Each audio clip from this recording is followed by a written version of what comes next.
Hello guys, ඉතින් කොහොමද ඔයාලට හොඳින් ඉන්නව නේද? මේ තියෙන්නේ අපේ මංජුලගේ ජිප් එක. මංජුලය කියන්නේ කවුද කියලා ඔකට දන්නේ නැහැ. මම ඉස්සරහට කියන්න.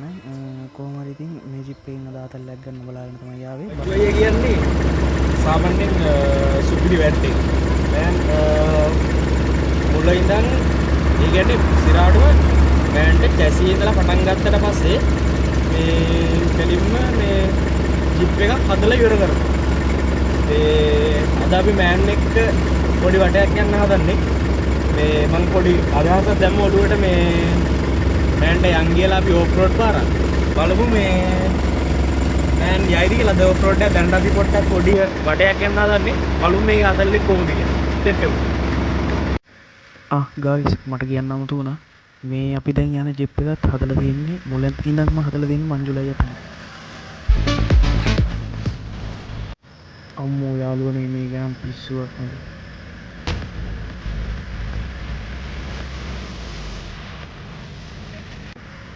අපි දෙන්න ඉතින් මේ කයියකුත් දාගෙන යන්නේ පට්ටලයකට. පට්ටලයකට යන්න හේතුව තමයි මංජුලගේ කිව් විදිහට මේ ජිප් එක උසමදිලු ඕෆ් රෝඩ් පදින්න යට වදිනවා එහෙම වැඩිලු. ඒකට මොනවද කිව්ව මට නම් මතක නෑ. ඒවා මේ කෑලි වගේ පාසගෙන තියනවා කියලා තමයි අපි මේ යන්නේ.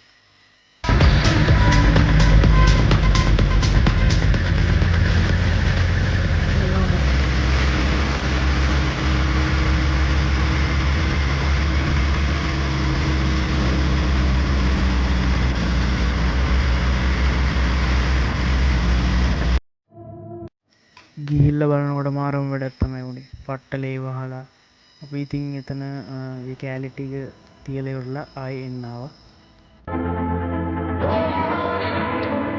අපි ආව සෙඩ් එකට පෙට්‍රල් කෑන්යක් ගන්න.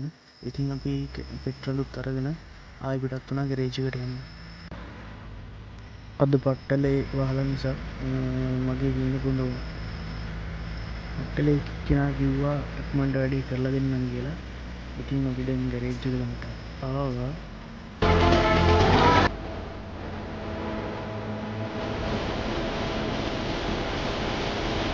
මට යාළුවන්ට ඉස්සෙල්ලා කියන්න බැරි නම් මෙන්න මේ බයික් එකත් අපි ඉස්සරහට හදන්න තමයි හිතාගෙන ඉන්නේ. බලමු. ඉතින් කොහොම හරි අද ඔෆ් රෝඩ් යන්න වෙන්නේ නැහැ. කරන්න දෙයක් නැහැ. ඉතින් මම මංජුලයියටත් බයි කියලා මං ආවා මගේ වண்டிයයි ගෙදර යන්න. බයික් යන ගමන් වීඩියෝ කරන්න ගිහලා තා පොඩ්ඩෙන් මූණත් තලා ගන්නවා.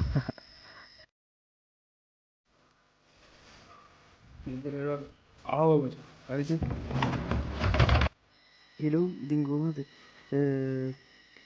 මට මං ඇවිල්ලා එහෙම කාලා වොෂ් දාලා එහෙම නිදාගත්තා. මට නින්ද ගියා මචං. හරිද? ඉතින් කොහොම හරි අද ඔෆ් රෝඩ් යන්න බැරි වුණා. ජිප් එකේ යාලා තිබ්බ ගැටලුව නිසා.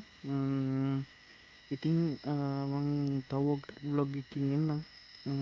ඒ ජිප් එක හදාගත්තට පස්සේ අපි සෙට් වෙලා අතල්ලක් ගමු. ඉතින් සබ්ස්ක්‍රයිබ් කරලා තියාගන්න. බෙල් අයිකන් එක ක්ලික් කරලා තියාගන්න අනිවාර්යයෙන්ම. දෙවෙනි ව්ලොග් එකකින් සෙට් වෙමු. බයි.